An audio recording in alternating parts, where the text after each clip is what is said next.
Este podcast é recomendado apenas para maiores de 18 anos. Sexo Explícito. Um podcast para você gozar a vida.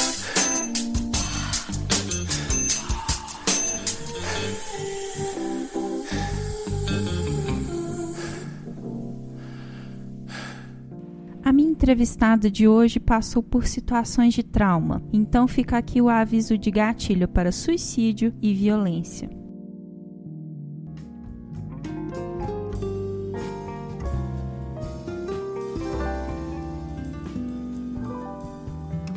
Olá, taradinhos e taradinhas, esse é o Sexo Explícito, seu podcast para você gozar a vida. E eu sou sua apresentadora, Priscila Armani. Hoje eu vou conversar com a Marvete, cosplayer, fã de games, terror, série maníaca, Potterhead e youtuber do canal Barbaridade Nerd, a Vanessa Daniele. Bem-vinda, Vanessa. Oi, fala aí, Excelsiors. Tudo bom? Bacana demais te ter aqui hoje. Vanessa, eu queria que você se apresentasse para quem ainda não te conhece, falasse um pouquinho do seu trabalho. Então, pessoal, eu sou a Vanessa Daniele, mas há 4 anos atrás ainda me chamava de Bárbara Costa, que era o meu nome de atriz de filmes adultos. Eu prefiro chamar atriz de filmes adultos do que atriz pornô, não sei por quê. Acostumei. Aí depois, quando eu virei youtuber, eu ainda não me sentia à vontade de falar meu nome verdadeiro, então eu coloquei Bárbara Nerd, muito criativo, criei o canal Barbaridade Nerd. E depois de 3 anos de terapia, eu passei a revelar meu nome, Vanessa Daniele, e agora é só Vanessa Daniele. E aí a Bárbara realmente ficou no passado. Hoje eu levo meu canal e minhas redes sociais como hobby, porque eu gosto muito do universo geek, games, e também trabalho numa agência de publicidade. Nesse tempo que eu me aposentei, eu pude me formar na faculdade, fazer vários cursos, estágio, e agora eu trabalho conectando marcas a influenciadores. Sensacional. Eu queria que você contasse um pouquinho de como que começou esse seu interesse pela mídia, pela indústria do entretenimento, videogame, universo geek, eles sempre foram parte da sua vida? Sim, sempre foram parte da minha vida. Nem, assim, desde de criança, a criança, hoje em dia a galera da minha idade, eu tenho 31, nós estamos numa fase muito gostosa, que é uma fase o quê? Nostálgica. Muita coisa pra gente é nostálgica. Games do PlayStation 1, ou games do Atari, games do Mega Drive, Dynavision, que foi meu primeiro videogame, são coisas que a gente lembra a nossa infância. E eu, pelo menos, tenho dificuldade com jogos novos, mas eu não desisto, eu sou persistente. Tem uma galera que tem a minha idade, até mais velha do que eu, que tem uma facilidade aí maior com a tecnologia. E também com quadrinhos, eu comecei com Turma da Mônica, sempre fui incentivada pela minha mãe a ler, leitura, então ela me enchia de quadrinhos da Mônica, da Magali, e demorou um pouco até eu começar a conhecer heróis. Depois que eu conheci heróis, quadrinhos de heróis, no começo não era tão interessante pra mim, porque eu ainda achava muito adulto. Gostava mais de livros, tipo História Sem Fim, Conto de Fadas. Depois da minha adolescência, dos meus 20 anos, é que surgiu o interesse pelos quadrinhos de heróis e principalmente por séries e filmes. Mas por séries e filmes eu já tinha interesse também, porque eu assistia Arquivo X quando eu era criança. E minha mãe não deixava eu assistia mesmo assim. Apanhava tudo, mas assistia Arquivo X. Porque pra mim era o auge, era tipo, nossa, Arquivo X, meu Deus, a série de alienígena, era uma coisa assim, tipo a Vingadores de agora, entendeu? Na minha época, era muito divertido. E me conta um pouquinho sobre como que ser atriz de filmes adultos aconteceu pra você. Você foi descoberta? Foi uma oportunidade? Como que foi essa história? Bom, na verdade, tem uma história que eu guardo, que é o livro que vai ser lançado. Tem várias histórias em cima de várias histórias, porque a mídia, ela é assim. A mídia, ela vai virando uma bola de neve. Quando eu comecei a falar com a mídia pela primeira vez, eu não sabia o que dizer. Eu não sabia o que dizer, porque eu tinha virado atriz. E aí eu menti. Eu falei que foi por causa de uma vingança de um ex-namorado. Que foi uma história que veio na minha cabeça que eu preciso falar alguma coisa. Essa não é a realidade. Mas ainda também não essa realidade ainda vai ser revelada. Então, o que eu posso revelar é que eu fazia stripper, fazia polidense, 4 anos de polidense, e eu tinha amigas que eu conhecia na noite, e aí eu conheci uma amiga que fazia cabine erótica, que era não sei se existe ainda um site muito diferente, assim, é uma cabine falsa, só que a câmera fica focada, fica um buraco ali, e aí a menina faz as coisas que tem que fazer. E aí essa minha amiga, ela falou que fazia, e eu falei, nossa, mas e aí? Eu fiquei curiosa, como que é? Paga bem? Me fala aí qual que é, né? Ela paga tanto, assim, assado, e é rápido. E eu achei uma oportunidade de ganhar dinheiro mais rápido e trabalhar menos, porque o dinheiro que eu ganharia fazendo aquelas cenas, eu não precisaria dançar. Então, pra mim, era melhor. E naquela época eu não tinha absolutamente noção nenhuma das consequências das coisas que eu estava fazendo. Era uma época trash da minha vida, que eu estava envolvida em drogas, eu não estava pensando em nada, eu estava meio louca, não tinha contato com a internet, não tinha essa coisa de rede social, era máximo Orkut e a gente nem mexia com isso, então eu não sabia o impacto que isso ia ter. Eu não tava nem pensando nisso, bem ingênua mesmo. E aí eu aceitei, ela falou, eu falo com o cara lá, e aí você vai lá e grava e vê o que você acha. Falei, tá bom. Aí eu fui, gravei, fiz meu primeiro ensaio sensual, fotográfico, que eu nunca tinha feito. Eu não parava de rir, porque o cara me fotografando e eu começava a rir. Ele, não é pra você rir, você tem que ser sexy. Aí eu não sei ser sexy. Eu sei rir, eu sempre rindo. E aí fiz a cena e aí foi o que aconteceu, espalhou, né, entre os outros produtores. Eles foram falando, tem uma menina nova no mercado. É assim, a menina grava uma cena, já é a menina nova no mercado. Aí passaram meu contato e aí vinha chegando coisas pra fazer. Só que como eu tinha dança, eu tinha a opção de escolher. E aí eu ia escolhendo. Falava assim, com esse ator não quero, esse tipo de cena não faço, esse tipo de coisa não vou fazer. E foi assim que eu entrei. Só que na época eu não tinha noção da cagada que eu tava fazendo.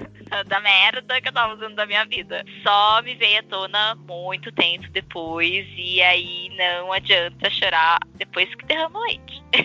E quanto tempo você ficou na indústria e que tipo de cenas que você fez? Na verdade, a indústria, a gente tem um tempo que a gente não fica um tempo. A gente faz assim, a gente volta, meio que a gente some. Principalmente que hoje em dia as redes sociais, elas são extremamente ativas, elas são muito ativas, não era assim antigamente. Então era muito difícil das pessoas encontrarem as meninas nas redes sociais ou Facebook de alguém. Então eu me escondia muito bem, era muito difícil de me achar. Eu sempre sumia. Às vezes os produtores vinham atrás e eu falava, não tô, sabe, não tô mais. E eu sumia, parava. Nesse meio tempo foram quase 10 anos. Só que nesses 10 anos eu gravava 1 ou 2 em 2012. Em 2013 eu pegava firme e gravava várias cenas. 2014 eu sumia, 2015 eu sumia, 2016 eu voltava a gravar, 2017 gravei, 2018 não gravei, sabe? Aí, acho que 2018 eu só gravei lésbico, eu parei com hétero. Então meio que é uma vai e volta, assim. Até eu aposentar de vez. Eu aposentei no dia 6 de novembro de 2016. Então, em 2015 eu gravava cenas lésbicas. O que fez você optar por sair em definitivo? Teve alguma situação que fez você optar por essa saída? Alguma coisa que levou você a isso? Sim, várias situações. Na verdade, como eu falei, né, a gente sai, volta. Eu tinha feito essas saídas e voltadas várias vezes. Em 2012, eu tinha decidido parar de vez. E aí eu voltei em 2014, porque iniciou o prêmio da Sex Hot. E eu não sei por que eu queria ganhar aquele prêmio. Eu não sei por quê. Acho que é porque eu ainda não tinha contato com as redes sociais, haters, nem nada. Porque se tivesse, eu não teria voltado. Eu teria visto a quantidade de coisas horríveis na internet que é hoje e eu teria desistido. Porém, como eu não havia visto, eu arrisquei. E eu arrisquei porque eu queria ganhar o prêmio. Porque naquele momento eu achava importante ganhar o prêmio. Eu comparei o prêmio Sexy Hot com o AVN, que é o prêmio internacional, né? O AVN é a premiação internacional de prêmios adultos. Tinha também problemas, claro, como depressão, problemas familiares. Estava passando por um momento delicado da minha vida, que de 2012 até 2014, que eu tinha parado, era porque eu estava num relacionamento que eu acreditava que ia dar certo e deu a maior merda da minha vida. E eu pensei, nossa, agora é o fim, posso me matar. E também outras coisas envolvendo família. E aí eu fiquei realmente muito depressiva, muito deprimida, e agarrei essa oportunidade de vencer o prêmio e talvez fazer alguma coisa na mídia, começar a trabalhar na mídia, escrever um livro, fazer alguma coisa assim, aposentar finalmente, que era o que eu queria, assim, de vez, né? E aí foi o que aconteceu. Só que eu planejei uma coisa e aconteceu outra. Quando eu planejei sair, eu optei por sair depois que eu ganhasse o prêmio. Só que eu fui indicada em 2014 e não ganhei. Fui indicada em 2015 e não ganhei. Aí eu fui indicada em 2016 e aí eu ganhei. Eu ganhei em agosto. Em novembro, aí eu já tava com tudo planejado pra lançar o canal. Pra fazer, pra falar, galera, agora ganhei o prêmio, aposentei, vou virar youtuber. Tchau, sabe? E aí foi o que aconteceu. Foi o que eu fiz. Foi exatamente assim. Só que se eu tivesse ganhado o prêmio em 2014, isso teria acontecido em 2014. Só que eu não ganhei em 2014, não ganhei em 2015. O ano que aconteceu foi 2016. E aí foi o ano que eu aposentei. Entendi. Então, pra você, o YouTube foi meio que uma alternativa natural depois que você deixou de ser atriz, né? Foi a partir daí que surgiu a ideia do canal? Isso. A ideia do canal já havia surgido antes. Só que eu não tinha noção do que era ser youtuber, do que era influenciador, do que era tudo. Eu não sabia o que era nem monetizar canal. Então, quando eu virei youtuber, eu virei youtuber assim. Eu criei uma conta e aí fui virando youtuber. Fui aprendendo tudo na raça ali. E aí, quando eu fiz um pé de meia pra me segurar. Eu morava com uma amiga naquela época, a gente dividia apartamento, era caro. Então, eu saí, fui morar com a minha mãe, no apartamento que é da minha mãe, que eu juntei pra mim e pra ela, que é o nosso teto. E aí eu pensei, vou ficar aqui na casa da minha mãe até eu ficar rica, milionária com o YouTube, que eu achava que era isso, né? Que eu ia ficar milionária com o YouTube. E só que não. E aí eu fiquei na casa da minha mãe por um tempo gravando os primeiros vídeos. Eu tive consultoria de um amigo que trabalha com marketing de influência há 10 anos, mais de 10 anos, é know-how nisso, que me deu dicas de como posicionar a câmera e edição de vídeo e um monte de coisa que eu precisava saber para ser youtuber. E aí foi seguindo. Só que eu percebi que eu não ia ganhar dinheiro de imediato como youtuber naquele momento. E aí foi que eu fiquei com medo. Eu fiquei agora. Fudeu, tipo, e agora eu vou ter que voltar a gravar? Eu vou ter que me matar? Porque eu tinha um plano A e um plano B. Na época que eu tava, assim, extremamente perturbada da cabeça. O plano A era o YouTube, o plano B era morrer, era me suicidar. Já tava tudo planejado. E aí, quando eu vi que o YouTube tava desmoronando, que eu ia me fuder no YouTube, que não ia dar certo, que eu vi que era hater, que a galera tava, tipo, me odiando, que não tava dando certo, eu não tava aguentando tantas pessoas me criticando, acabando comigo. Aí eu não sabia, aí eu falei, nossa, que merda que eu fiz, não devia ter feito pornô, meu Deus, e agora eu, sozinha ali, sem ninguém, né, me dar suporte. Foi que algo aconteceu aí na minha vida. Fui cobrir a Campus Party, foi meu primeiro evento que eu fui cobrir, né, que eu via que os youtubers cobriam o evento, né, faziam cobertura de evento. Então eu conheci meu marido nessa cobertura de evento, precisei de um auxílio ali pra entrevistar uns youtubers famosos.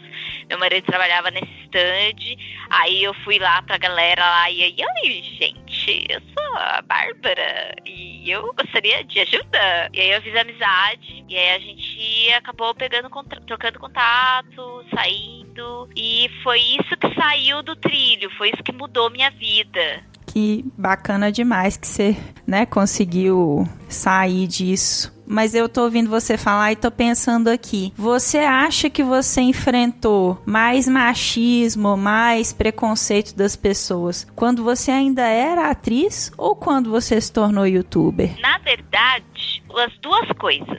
Eu sempre sofri machismo, porque primeiro eu nasci mulher, e sempre sofri preconceito porque nasci mulher e pobre. E minha mãe sempre limpou casa de gente rica. A diferença é que depois que eu passei a ter um contato com a internet, a trabalhar com a internet e me expor na internet, isso se tornou evidente de uma forma escrachante. Ai, meu Deus, sabe? Pesou como se tivesse, sabe, aqueles desenhos animados onde cai um peso, aqueles pesos em cima e esmaga o desenho. Eu senti isso. Eu sentia sempre o preconceito, sentia sempre o machismo. Pra mim era algo completamente normal. Depois que eu passei a trabalhar com a internet, foi muito forte. Eu senti muito forte. É como o mundo inteiro sendo uma outra pessoa no meio da sua vida sendo machista, sendo preconceituoso, né? Você acaba acostumando. Nesse mundo é assim. Mas a internet inteira sendo preconceituosa e machista, de primeira, é um baque muito grande que se leva. E isso me levou também a seguir muitas páginas sobre movimento feministas, ler sobre filósofas feministas, pessoas que defendiam o lado da mulher, para tentar me confortar, para me sentir de uma forma acolhida, porque é bem difícil você só ser atacada. Então, tendo essas páginas e esses pequenos movimentos que os machistas atacam e odeiam e falam, feminista, feminazi, essas páginas meio que passaram a me dar um certo conforto, porque dentro delas eu passava a me identificar, via relatos, via coisas, falava, nossa, isso aqui aconteceu comigo a vida inteira, nossa, eu sofri abuso há 5 anos, nossa, eu sofri estupro, então isso aqui, então aquilo lá foi estupro, nossa, aquilo lá então foi abuso, nossa, caraca, não sabia disso, sabe? Então meio que deu um insight, assim. Acho que nessa parte de preconceito e machismo, nascer mulher, também o preconceito também de nascer pobre também, filha de empregado e tal, mais difícil conseguir as coisas. Eu acho que todas nós mulheres sempre lidamos com isso, né, num maior ou menor grau. Eu sei que essa não foi uma época boa pra você, Vanessa, você tá falando, né, do que você viveu, mas teve alguma coisa que você trouxe dessa época que você considera uma experiência, que você considera algo marcante, que você usa hoje como trabalhando com mídia, trabalhando com o YouTube? Teve algo que você trouxe? Você quer dizer assim, do passado? Eu falo porque, por exemplo, quando a gente tá na frente da câmera, a gente tem uma inibição. E o youtuber, ele precisa, né, conversar com a câmera, conversar com o público dele. Eu imaginei que talvez essa experiência com as câmeras ou algo assim nesse sentido, o que você acha? Olha, eu vou falar bem a real, é muito diferente. E também vou dizer em entrevistas. Porque eu, nas minhas primeiras cenas, claro, foi bem difícil e com o tempo fui acostumando. Porém, quando eu dei a minha primeira entrevista pra TV, foi na Sex Hot, a hora que colocaram o microfone, fizeram uma pergunta, a Bianca Jarrara fez a pergunta, me deu o microfone pra responder, eu fiz,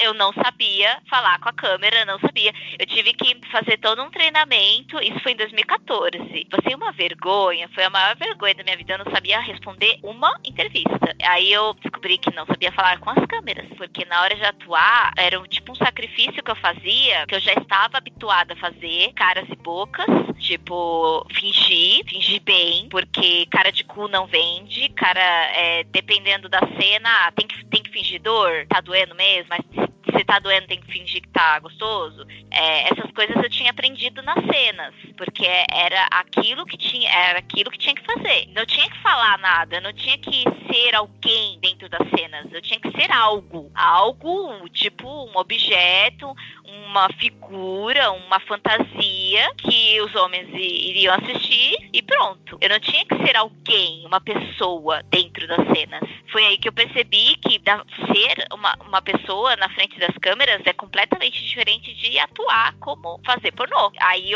e agora? Aí eu fiz um treinamento com aquele meu amigo que eu comentei, que é know-how em marketing de influência. Na época ele me apresentou mídia, ele tinha contatos com SBT, Globo, na época tinha o CQC, Pânico. E aí em 2015 ele me ajudou, ele falou, olha, você deve falar assim com as câmeras quando te perguntarem, é assim que você faz. fala, olha diretamente para a câmera e para o apresentador, seja você mesma, e assim fui aprendendo, fazendo treinamentos, e quando chegou no YouTube, teve uma outra mudança, que era deixar de ser uma atriz que atuava e falava, dava entrevista como atriz, e ser uma pessoa de verdade. Falar como eu mesma, como eu estou falando agora, como Vanessa Daniele. Porque um influenciador, na minha intenção era ser uma influenciadora, né? Mas não deu certo. Mas eu vou dizer como um influenciador é. A característica dele, que torna ele um influenciador, é a autenticidade. Ele ser autêntico. Eu digo isso porque eu trabalho com marketing de influência, porque eu vendo isso. Isso é o que paga meu salário, paga minhas contas. Então, quando eu comecei a falar na frente das câmeras, foi a primeira coisa que eu precisei aprender a ser autêntica. E aí eu entrei em parafuso, porque eu era Bárbara. Quando eu comecei no YouTube, eu não queria usar o Costa, porque eu odiava ser Bárbara Costa. Já odiava ser Bárbara. E aí eu coloquei Bárbara Nerd pra amenizar as coisas. Eu comecei a fazer uma terapia do quê? De identidade. Porque eu não respondia mais eu não me respondia mais com Vanessa. As pessoas falavam Vanessa e eu não respondi. Bárbara. Bárbara do tipo, uma Bárbara qualquer. Oi? Ou então a pessoa perguntava qual é o seu nome? Eu, Bárbara. Aí a pessoa olhava pra minha cara, porque às vezes estava com uma RG na mão, era no médico. Não, eu falei Bárbara porque eu tava pensando numa amiga, mas meu nome é Vanessa, que tá no RG aí. Então eu precisei fazer uma terapia, tratamento psiquiátrico, no qual eu tomei uma medicação, comecei com medicações fortes, foram 4 medicações, 2 de manhã, 2 à noite. Durante 3 anos eu guardo as caixas como prova, todos os comprimidos que eu tomei, pra voltar a ser Vanessa. Não só voltar a ser Vanessa, mas ser eu mesma, que eu gosto. E agora? Tudo bem, eu gosto do mundo geek, disso eu nunca tive dúvida, mas e outras coisas? E a minha sexualidade como Vanessa? E eu como Vanessa na vida pública, na faculdade, quando eu entrei na faculdade, quando eu voltei, né, na faculdade para me formar dessa vez, e voltando ao mercado de trabalho, como eu vou me portar, como eu vou falar com as pessoas? Precisava muito disso. E isso aconteceu junto com o canal. Eu comecei como Bárbara Nerd, tentando desenvolver ali uma autenticidade que não estava indo bem, e aí com o hater me esmagando ali também, até que há mais ou menos 6 meses pra cá, não sei se foi 6 meses ou 1 ano, que eu fiz um vídeo chamado Toda a Verdade Sobre Mim, que é o vídeo que eu falo meu nome verdadeiro. Eu falo, galera, meu nome não é Bárbara, nem Bárbara Costa, nem Bárbara Nerd, muito menos Bárbara. O meu nome é Vanessa, e é Vanessa Daniele. Então é esse momento que eu passo a ser, que eu realmente, sou Vanessa Daniele, esse é meu canal, decidi não mudar o nome pra manter a história, e como eu me identifiquei lá, consegui me encontrar no mercado de trabalho, né, na minha parte de carreira, carreira profissional, pensei, vou continuar como hobby agora. Não vai ser prioridade gravar vídeos para ganhar dinheiro, minha prioridade é trabalhar 8 horas por dia e continuar meus estudos para ganhar meu dinheiro. E o conteúdo do seu canal, que agora, né, se tornou um hobby, você faz ele sozinha? Você tem algum tipo de ajuda? Outras pessoas estão envolvidas? Como é que é isso? Olha, na verdade, eu comecei com esse meu amigo me ajudando. Depois ele me ajudou de novo, conseguindo um estágio, meu primeiro estágio, numa agência mega importante, onde eu ganhei uma mega experiência, me ajudou a estar onde eu estou agora. Mas assim, eu não tenho uma equipe. Eu tenho meu marido e tenho meu editor, que ele é assim, quando eu tenho uma grana, eu pago, ele me ajuda. Quando eu quero editar vídeos mais assim, que eu quero que esse vídeo seja editado, ou gameplay, que eu acho mais difícil. Mas o resto é tudo eu e o Daniel, meu marido. A gente faz tudo sozinho. Ele montou o PC, ele gosta muito de games, a gente tem muita afinidade com isso. Ele joga também, ele gosta de ir nos eventos, ele gosta muito do canal, ele gosta muito das redes sociais, ele acompanha, ele ajuda, ele leva o peso também, né, de ser o marido de uma ex-atriz pornô, que é, infelizmente, criticado por muitos e admirado por outros.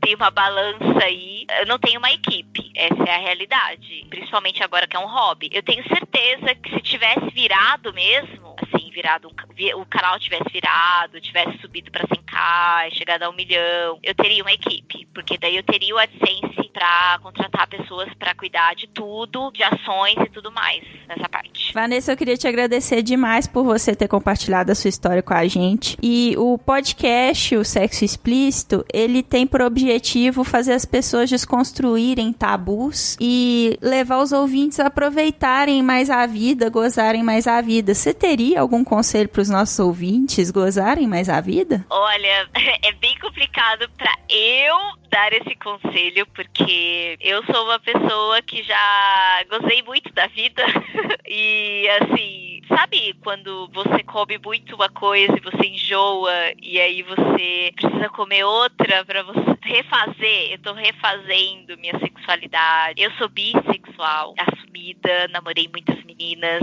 O conselho que eu gostaria de dar seria mais sobre essa parte de sexualidade frágil. Eu acho que as pessoas estão muito preocupadas em ser héteros e não ser héteros. Eu acho que isso atrapalha um pouco a sexualidade das pessoas. Eu acho que tem muita gente preocupada em não deixar fluir isso, em não, sabe, principalmente os homens, e muito preocupada em sou macho, sou hétero, tá me tirando. Eu acho que tá na hora um pouco de desconstruir isso também, além da sexualidade. Eu acho que tá na hora dos caras começarem a tacar o foda-se e daí se ele achar outro cara bonito, e daí se ele achar outro cara atraente, isso não significa que ele seja exatamente gay, sabe? E também, se for, qual o problema?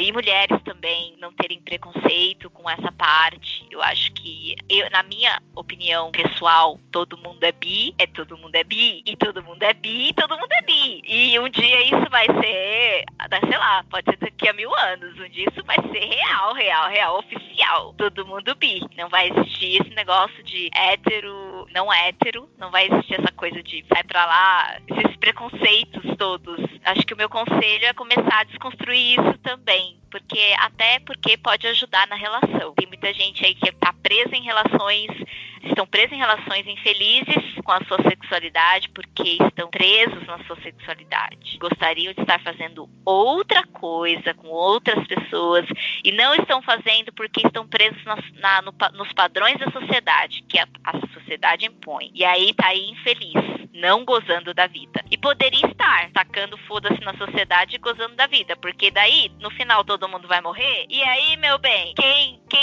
gozar, gozou. Quem não gozar, não gozou. Quem morreu, fudeu. Entendeu? Tipo, quem morreu e não gozou da vida, porque ficou preocupado com o que a sociedade ia falar, se ferrou. Entendeu? Então, esse é o meu conselho. Repense bem a sua sexualidade. Se você tá preso em alguma coisa, em alguém ou em coisas, seja sempre aberto com as pessoas, com seus parceiros, seja sempre aberto, não tenha medo de falar o que você curte, o que você gosta, seja a lambida nas pregas que você queira, mas fale, quero que lamba meu cu. Eu não gosto de lamber meu cu, mas tem muito homem que gosta e tem medo de falar, e olha, eu aconselho a falar, mesmo que a parceira fique assustada, sabe, mas fale e pergunte pra parceira o que você quer que eu faça. Esse é meu conselho. Eu acho o conselho maravilhoso, comunicação é tudo. Você quer deixar os seus contatos, Vanessa? Na verdade, é só o meu Instagram, é tudo Barbaridade Nerd. Pra me achar é só pesquisar Barbaridade Nerd no Instagram, Twitter, Face e na Steam, pra quem curte jogos. E também no canal Barbaridade Nerd. É só pesquisar Barbaridade Nerd. A Bárbara Nerd não existe mais, né? Eu deixei como Barbaridade Nerd, mas tá tudo especificado. Eu me apresento sempre como Vanessa Daniele. Sensacional. Vou colocar também as redes sociais e os links da Vanessa na descrição do episódio. Muito obrigada, viu, Vanessa? Obrigada a você pelo convite. Um grande beijo pra todos vocês. E não se esqueçam, não tenham medo de falar. É engraçado, as pessoas têm mais medo de falar do que foder, que parece mais fácil de fazer. E eu acho que é mais fácil você falar. Mas tudo bem. Maravilhoso. Tá bom? Valeu. Obrigada. Beijo. Tchau, tchau. Tchau.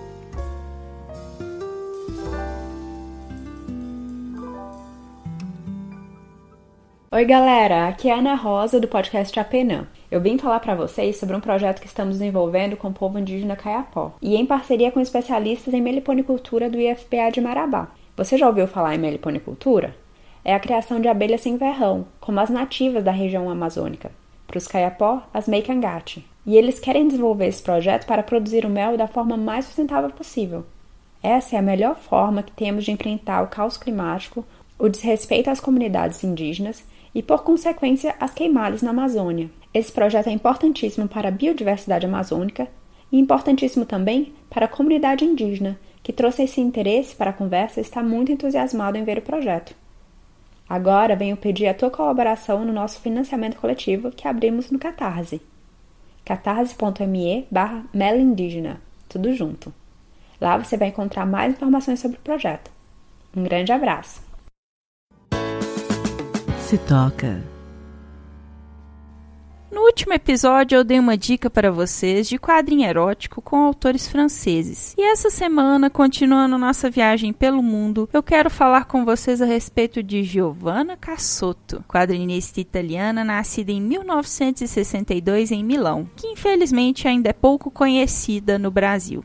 A Giovanna é um dos grandes nomes do erotismo nos quadrinhos e merece ser mais divulgada e apreciada que Milo Manara e Guido Crepax, autores homens que por muito tempo praticamente dominaram a seara dos quadrinhos eróticos. Eu comprei recentemente o Giovanníssima, coletânea de HQs eróticas da Giovanna e que é recheado de histórias picantes, para ler com uma mão só. Eu adquiri o meu exemplar pelo site da Amazon e paguei R$ 47,94 pela edição de capa dura belíssima. Subvertendo clichês eróticos, a autora retrata mulheres poderosas, protagonistas das próprias histórias, muito voluptuosas e sexys. Segundo a desenhista, os enredos são inspirados em suas próprias fantasias e experiências. Além disso, a Giovanna desenha suas protagonistas tendo como base o próprio corpo. E nisso ela me lembra a Frida Kahlo, que dizia que pintava a si mesma por ser o assunto que conhecia melhor. Então, a minha recomendação é que você abra um bom vinho, coloque uma música relaxante ou acenda aquele incenso preferido e se acomode bem. Goste você de pau ou de pepeca,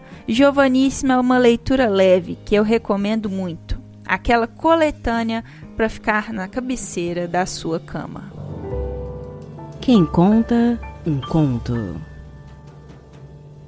O conto que vocês vão ouvir hoje se chama Teu Olhar Me Acalma e foi escrito pelo Frederico Elboni e publicado no site EOH. Diferente de outros contos, ele fala de um amor mais sereno e tranquilo, e eu acho que combinou demais com o sotaque delicioso do nosso herói, o paraibano Jorge Flávio Costa, analista de TI e co-host do SciCast e do Hackencast. Vou deixar na descrição do episódio os contatos dele e o link para o texto. Agradeço demais ao Jorge por ter topado participar. Para os meus demais narradores, os heróis dos meus contos eróticos, meninos, não fiquem ansiosos. Quando o conto de vocês for ao ar, eu vou avisá-los. Não precisam ficar tensos pensando: ai meu Deus, minha gravação não deu certo, não rolou, ninguém me ama, ninguém me quer. Isso não é verdade, tá bom? É porque eu tenho pelo menos mais uns 15 contos para editar e encaixar em programas. A vez de vocês vai chegar. E hoje é a vez do Jorge com Teu Olhar Me Acalma.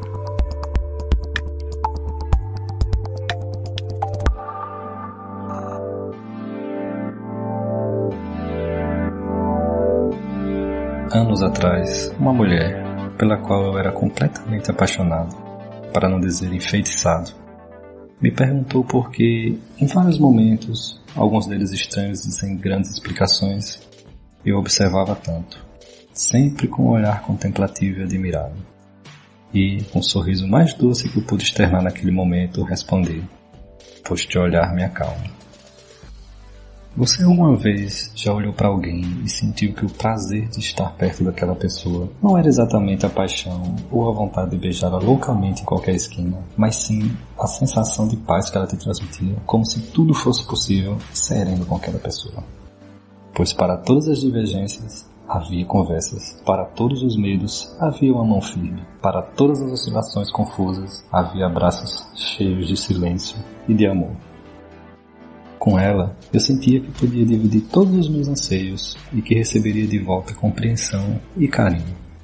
Me sentia com poderes nunca antes imaginados, como se todos os meus defeitos e dúvidas fossem meros detalhes e não problemas que eu insistia em sublinhar, que eu insistia em repetir. Eu a olhava como se estivesse diante de um lindo pôr do sol, de uma enorme queda d'água, cujo barulho alivia os pensamentos, de um campo cheio de girassóis se agitando ao vento. Ela me ensinou, mesmo sem dizer uma palavra, que se relacionar com a pessoa que nos incendeia com discussões e inseguranças diárias, que além de cansar, nos leva o brilho e a paciência. Por mais febril que o amor contido nessa relação seja, por mais que te tenha se iniciado de uma maneira única e linda, depois de aprender com ela o quão intenso, por mais que muitos achem que a calmaria e a intensidade são ideias antagônicas, por mais intenso e engrandecedor um amor calmo pode ser, deixei de desejar ser a grande paixão de alguém.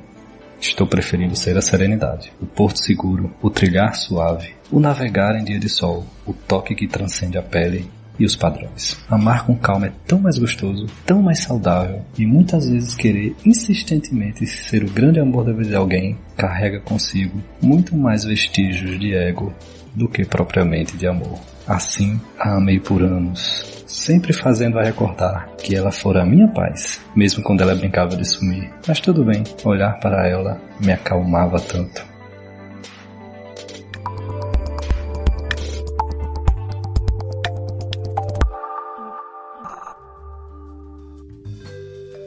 E esse foi mais um episódio do podcast Sexo Explícito. Foi bom pra você? Com edição e vinhetas da Cafeína do podcast Papo Delas e artes visuais da Júlia Brasolin do podcast Terapeuta, eu me despeço de vocês, pedindo que mandem suas dúvidas sobre sexo e sexualidade anonimamente pelo curioscat.me/podsexoexplícito. Também lembro a vocês que o nosso site está no ar com todas as informações referentes a todos os episódios. Acesse lá em sexoexplicitopodcast.com.br e nós estamos no Instagram, no @sexoexplicitopodcast. E você pode me ouvir em qualquer agregador de podcast de sua preferência, além de iTunes, Spotify e na Rádio Senhas, é claro. E aí, o que você está esperando? Bora gozar a vida?